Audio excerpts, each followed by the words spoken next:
Swayam Prabha. Digital India. Educated India.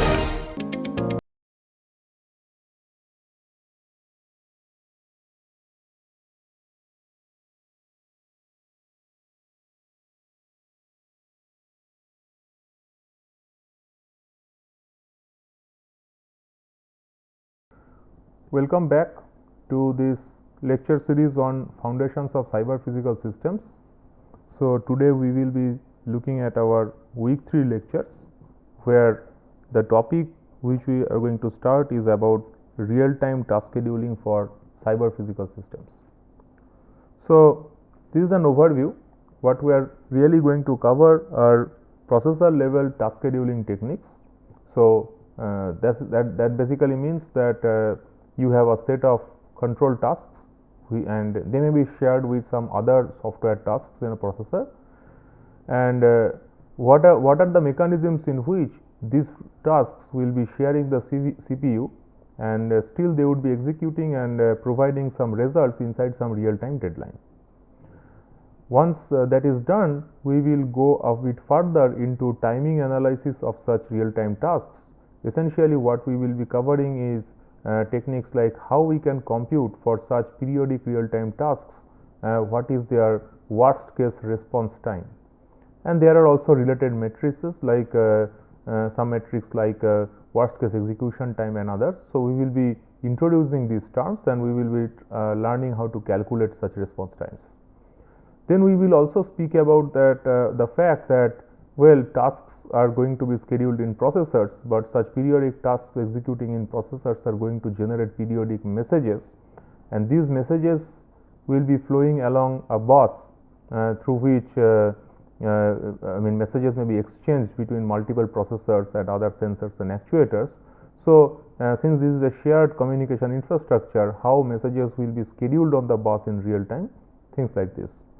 Of course, the primary application we are thinking of still is in the automotive domain here, but of course these mechanisms are pretty much useful in many other real-time embedded domains. And among these bus level scheduling protocols, we will specifically talk about the CAN bus level timing analysis techniques, like how to compute worst case response time in CAN bus. So first let us look at such a high level architecture of a distributed embedded cyber physical system. Typically in an automotive system you have this kind of an architecture. So you have this CU1 and CU2, let's say they are representing two compute units or low power real time processing units, pretty much something like a microcontroller or a RISC CPU like we discussed earlier in our introduction to basic computing architectures and stuff, if you remember from week 1 coverage. So let's say you have a compute unit 1 where you have multiple tasks that are executing. So there is a physical plant from which some variables are getting sensed periodically through one software code which is executing periodically. Let's call it a sensor task. So a piece of program, when we make it execute periodically, we are calling it a task here. Okay. Now this sensor task is generating some data on which the control task, essentially a controller which is implemented as a software, is going to act on periodically, and it is going to generate some actuation command. This actuation command will be it needs to be transmitted. Now it can be transmitted to a physical plant. So here we have a candidate example where it is getting transmitted to another ECU, which is actually going to actuate, physically its interface is connected to the plant. So if you see here, the output of the control task needs to be communicated through this communication bus. So that is typically taken care of by a separate periodic task, which let's label it as a transmission task.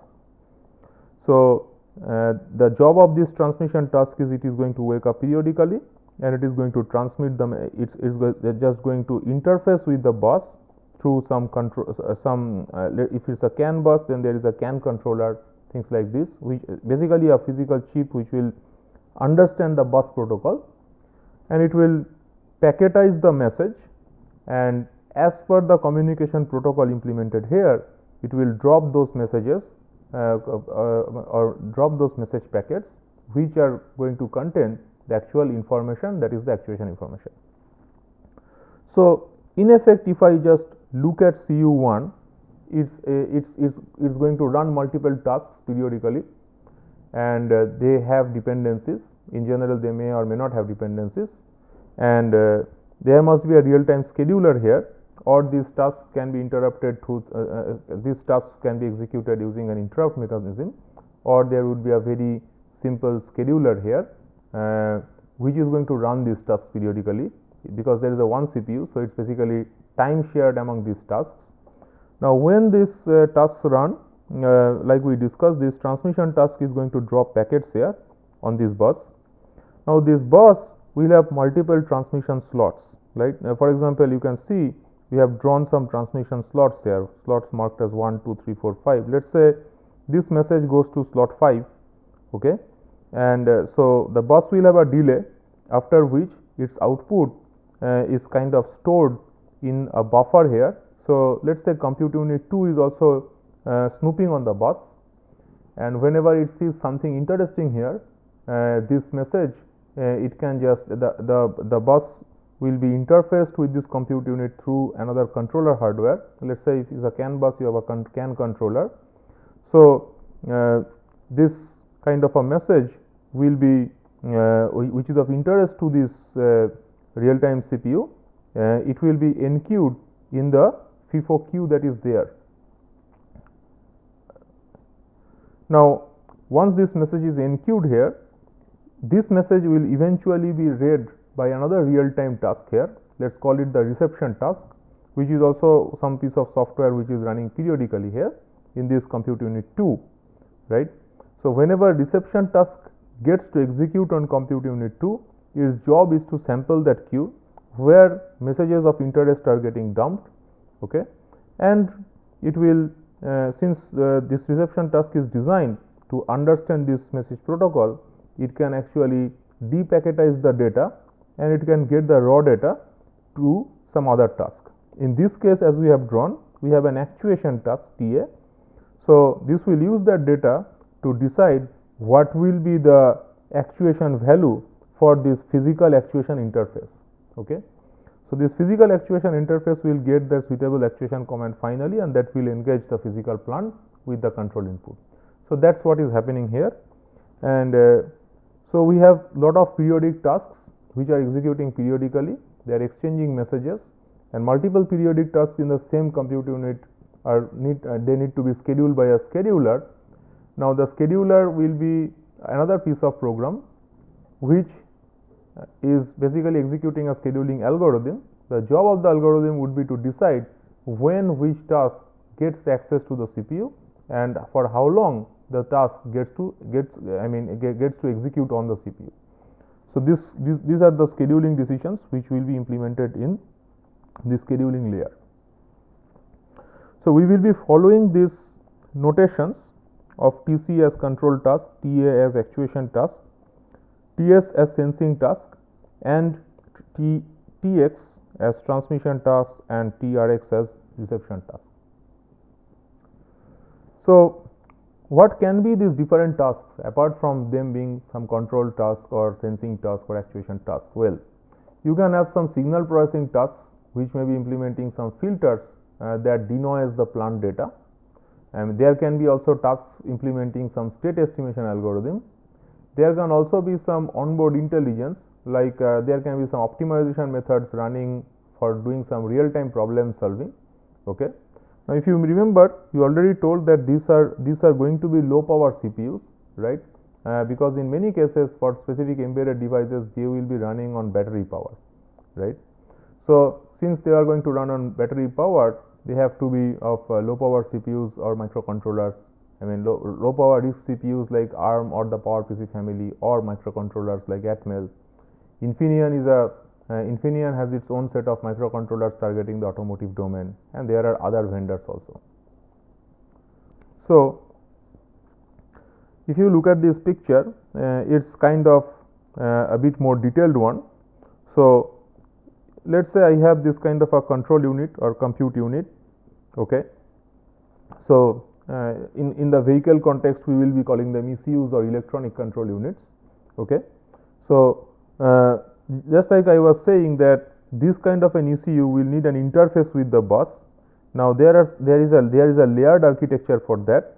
So there would be some bus drivers, the extreme lower level software through which they interface with the bus. Okay. And on the top of that, there will be a communication controller and the host controller. Okay. Now you have multiple application tasks running here. Okay. And the communication tasks will be running in the communication controller, which is sitting on the bus driver. I mean, communicating with the bus driver. Okay. So in the control unit, you will have this kind of task like we already discussed, sensing task, control task, they would be running. So here we have a colored representation. We are trying to show these tasks on a timeline. So we have this kind of a timeline based representation, popularly known as Gantt charts, right? So you have this controller unit where you have, let's say, the sensing task, whose output where at some later point of time will be taken and being used by a control task, whose output will again be used by the transmission task, and all of them will execute again periodically. That means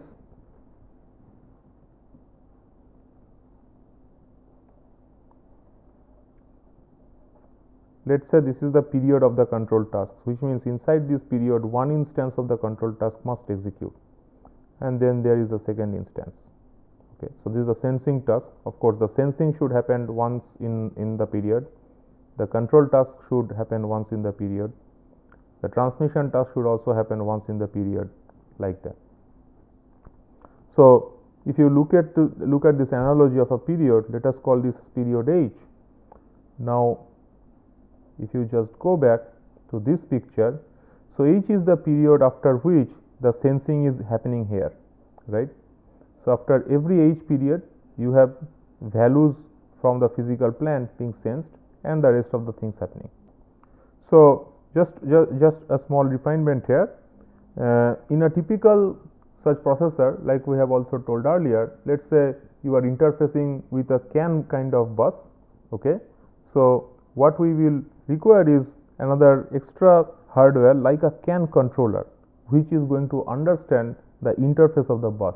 Okay, so in general we call it a communication controller, and inside that CAN controller you will have suitable software programs which are going to run, right, which does this kind of interfacing. So when you use the CAN controller, you have to give it suitable commands through which it is going to interface with the CAN bus and send messages with certain priorities. I mean, by the end of these lectures and also in our tutorials, we will be showing you some examples of such CAN-based communication, how such communications can be performed through some simple programs running on Atmel or some other microcontrollers. So in modern automotives, what happens is at the physical level, you will have these ECUs, and you will have such the ECUs being interfaced with the bus through this kind of communication controllers, and so that's the hardware part. And inside the ECU, you will have a set of software layers. At the lowest level, you will have drivers, right? So you will need drivers for all the ECU's peripheral interfaces. For example, you will need the bus drivers, which are going to with the lowest level software layer for interfacing with the bus. And on the top of that, you will have the communication layer, and the top of that you will have some host operating system, which may be an RTOS or some other very lightweight scheduler, which is kind of tasked with running the real-time tasks on the ECU. So you have this kind of layered software architecture. I mean there is a name for that, the AUTOSAR architecture, AUTOSAR, adaptive AUTOSAR, and they have got their own specifications and modern standards agreed on by automotive companies. So just like I said that modern automotive software engineering is quite advanced and sophisticated. They have this kind of a layered architecture, and on the hardware side they have these ECUs interfacing with the bus through specific physical layer controllers.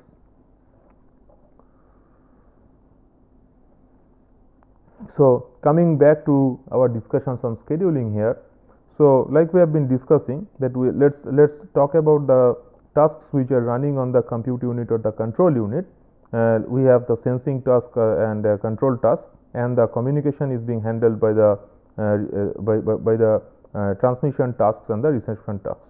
So whenever you have this sequence of sensing, control and transmission tasks getting executed in the control unit, you will get some message being loaded on the bus. For example, here you see that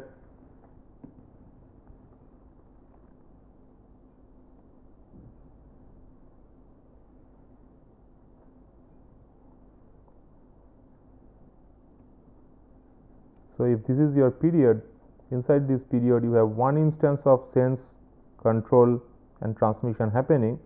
This is going to be later followed up by actuation, which may be done through another ECU here, right? So this entire thing should happen inside this sampling period H, which is the sensor sampling period. After every H, the plant will be, from the plant side, some data values will be sensed, and similarly at every H interval, the plant side will expect an actuation command update.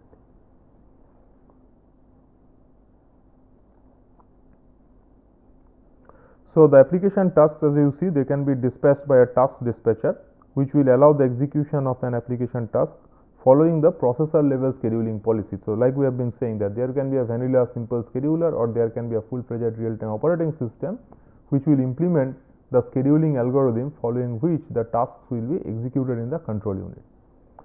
Now these communication tasks, they need to understand the bus protocol. Okay, so their primary task is to write the output message, let's say some message MI of the application task, to the dedicated output buffer of the communication controller. So like we have been saying that there is a layered architecture here, right? So the transmission task which is executing at this communication layer, right, through the corresponding software interface, it will communicate with the underlying communication controller hardware. So that is containing this kind of a queue, right, a message queue, and this task's job is to write this message to this buffer or the queue of this communication controller, and the communication controller's hardware is going to take care of whenever its cycle time will come, it will see if there is a message in the queue, and accordingly it will just put the message in a corresponding slot in the bus. On the reception side, the job of this task, that is the reception task, will be to read a corresponding input buffer. So you can understand that every communication controller, I mean both at the hardware and on the top of it, the layered software level, it will implement the input and output buffer. So that means that, the input buffer will simply be sampling messages that are received through the bus, and the output buffer is just storing messages which need to be transmitted through the bus, right? So it is going to the reception task is going to read the corresponding input buffer, and it is going to forward the data from to the next application task, whichever wants to read it in that compute unit. Now the primary job of these tasks at the software layer is to packetize and depacketize the data as per the communication protocol that is followed, because whatever is your bus, it will have some format for sending messages, right? So accordingly, as per that bus protocol, the message has to be prepared, and similarly when a message is received in that packet in that protocol, following that protocol, from that message the payload or the data part needs to be unpacked. So let's take a small example. Suppose you have 4 tasks. You have T1, some other task, and then you have a sensor task and the controller task and the transmission task. So these sensor controller are with respect to some control loop, okay, and they are scheduled in control unit or processing unit 1 here, and let's say the reception task and the actuation task corresponding to the same control unit, they are scheduled in some other ECU here, okay. So as we have in this figure, so this control task is going to transmit some message via the communication bus following whatever is the protocol in the bus. In this case it is the CAN protocol, and like we said that TX is denoting the transmission task. It is also running on CU1, right, and TA is the actuation task which is supposed to receive the message, and the reception part is actually done by this TRX. So one thing here, this is TC, not T3. Please note that.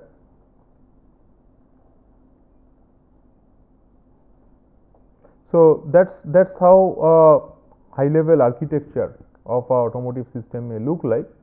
Of course, in a very complex system, the bus will contain more such interfaces and more number of processors which will be connected to it. So, well, we understand that how the system is there physically in the architecture, but then what we need to focus on is how multiple tasks here are going to be scheduled together and how multiple messages here with different priorities are going to be sent. So, we will start with the processor level task scheduling. Now, let us first understand what are my requirements there. So, what we really want is that every CPS task which is critical in nature, it should execute within a deadline. So, if one task maps to one processing element, then I don't need any kind of scheduler, right, because there is only one task and one processing element. But whenever I have multiple tasks which are being mapped to one processor, then I have this requirement of a scheduling algorithm to decide which task should run when on the processor. Now, it can either be a very simple bare bones scheduler, or there can be a full-fledged operating system which will interface along with low-level drivers, and it will also have a scheduler which is tasked to run, decide when these other high-level tasks are going to run. So, the primary things that need to be done in this case is that, well, the first decision that is to be made is which task will get mapped to which processor. Suppose you have a multi-processor environment, or you have a processor with multiple cores, then the primary job as a designer is that if you have multiple tasks, you have to decide which task gets mapped to which processor, right? Because if tasks are mapped to different processors, you also have to resolve this issue of how the tasks are going to communicate through the bus. Then the next thing is you have to decide that, well, for each processor which is currently going to run multiple tasks, in which order the task needs to be executed. So that is the scheduling step in the uniprocessor scenario. And when I consider the previous problem and this problem together, they represent what we call as scheduling in a multiprocessor scenario. Okay, and then the important thing, what do we really mean by scheduling, is a very simple idea that in a single processor, if you have multiple tasks, scheduling simply means what are the timestamps at which a particular task gets to execute on the CPU. So, deciding these timestamps and giving them a periodic behavior is finally what we call about scheduling. Now, the question is, when will these decisions about scheduling be taken? Are they going to be taken at the design time? If so, then what we have is offline scheduler. So, on board there is no practical scheduler, you just have a schedule table, and that schedule table may have been computed offline using some optimization approach, and it just tells that, well, what are the exact times when certain tasks are going to start, or it may say that, well, this task is going to run when these previous tasks have just ended, immediately they can just start running. So, in some such format, such an offline fully static scheduler will be specifying the start times of the tasks. The other option is to have all the decisions taken at the runtime. That is what we call as a fully dynamic scheduler. That means you have the set of tasks, and essentially depending on runtime scenario, runtime situations, like for each task, what is the execution time that is remaining, what is the deadline, how much time is left till the deadline. Based on various such possible scenarios, the system is deciding which task to execute. So that is what we call as a fully dynamic scheduler. Now, there is another important scheduling terminology, which is preemption. Whether or not we want to allow a task to be evicted from its current execution in between. That means, let's say you start a task T,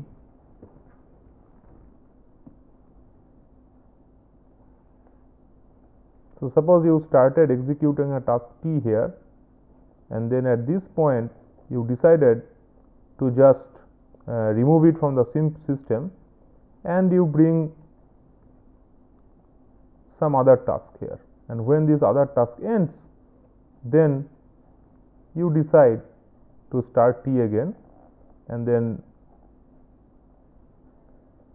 this gives you the total execution time of T. The point is, if I am going to preempt at this point, whatever computation of T has been done, I need to save the computation.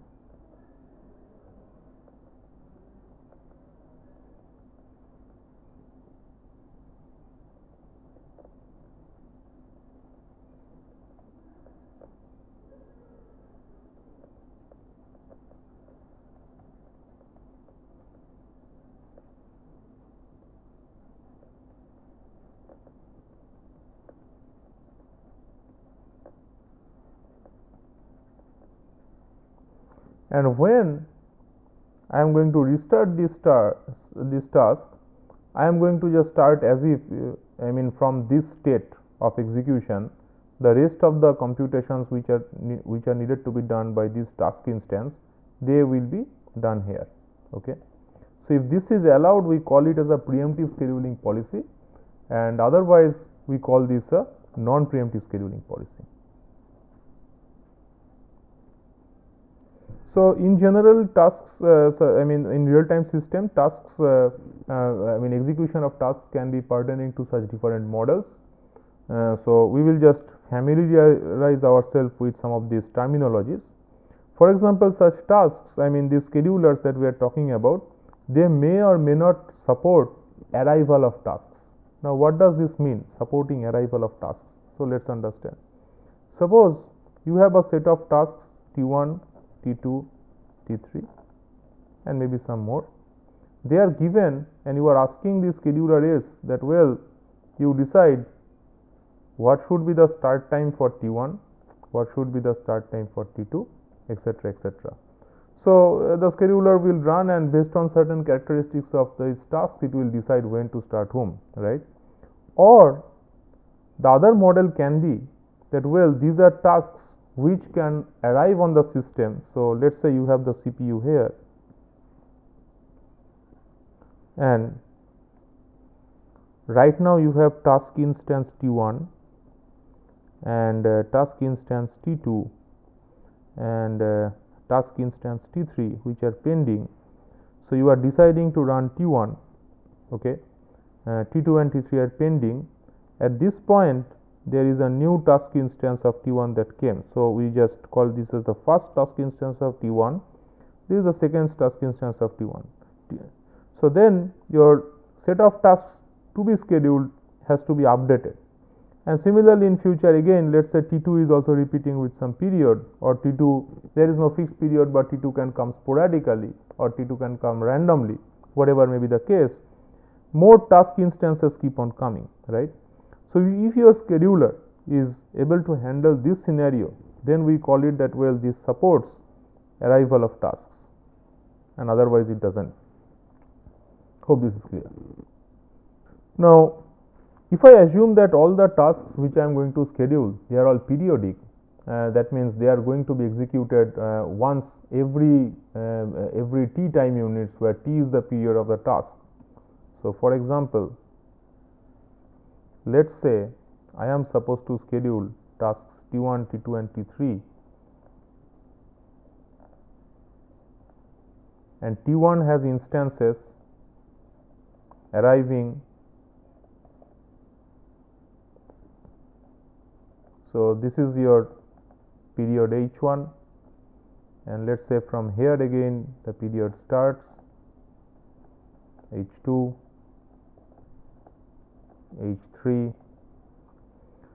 So if that is so, that I need to execute an instance of T1 once,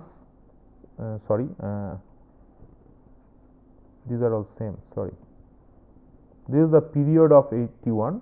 That means I need to execute an instance of T1 once every H1 time units, okay. Then H1 time units, this is the period of T1. So if I characterize the period by an arrival time, so it basically means this, that, well,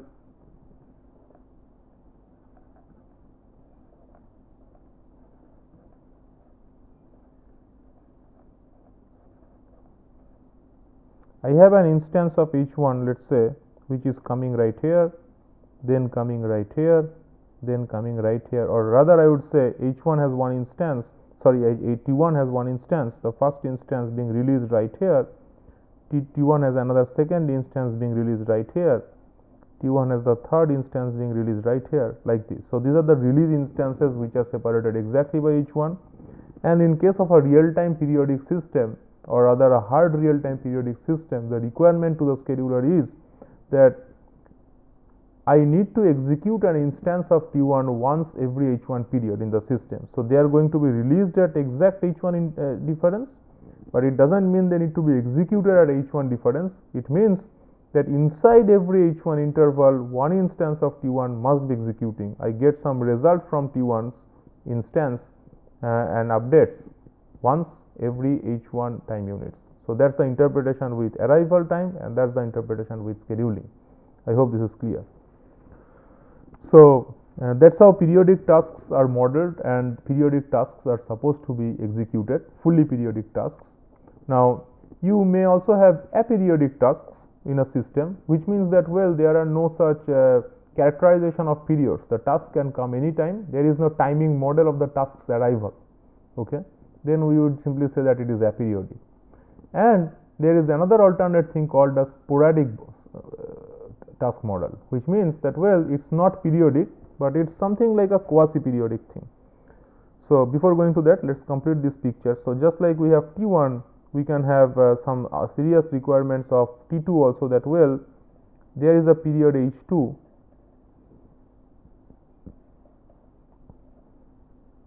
and once somewhere inside this period H2, T2 must have an instance executed. Once somewhere inside this H2 interval, the next H2 interval, T2 must have an instance executed, etc., etc., and similarly for T3. So that's how the scheduling requirements are, and the scheduler S needs to satisfy the requirement by suitably choosing when to execute each of these tasks in a single CPU, so that all these given requirements are satisfied together.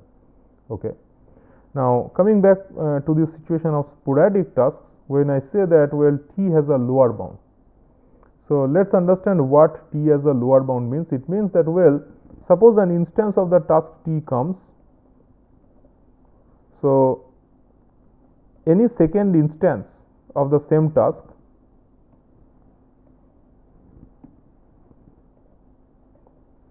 must come after a separation T min. So this is a lower bound. I am not saying that the second instance must come after this interval. I am saying that the second instance must be separated by minimum this value. So that's how typically a sporadic task model tells that what is the timing constant on the task. Now apart from this, there can be other situations like real-time tasks can have precedence constants. For example, it may so happen that, well, task T1 and task T2, once they execute and produce some results, those results need to be available, and only then a task T3 can execute. So these are known as precedence constants. They can be modeled using a directed acyclic graph. So it means that this task T3, it can start executing only after the tasks on which it is dependent. That means its predecessor tasks have completed their execution and their output is available. So with this, we will be finishing this lecture with this discussion on task model. See you soon. Thank you.